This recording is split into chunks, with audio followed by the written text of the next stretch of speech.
Hi mga best, spend a day with me as a pabibo sa opisina. So yan, fit check muna tayo. Nag-grab na ako nito kahit malapit ng office kasi may dala akong damit na bawal magusot. So yan, work muna ng onte. Tapos tara na dito sa rehearsals. Ako ay mag-host ng aming event.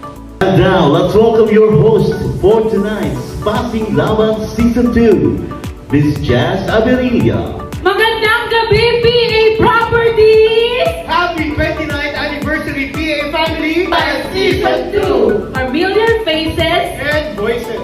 I'm Jazz! So yan, after rehearsals, nag-makeup na si Be. Ako lang nag-makeup niyan mga Be. At pak, nagbihis na tayo.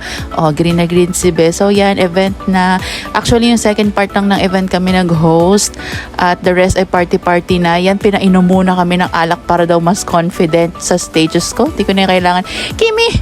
So yan na nga, ito na yung mga kantahan. So singing contest pala yung hinos ko mga Be. So singing contest siya, tapos party-party, ganun.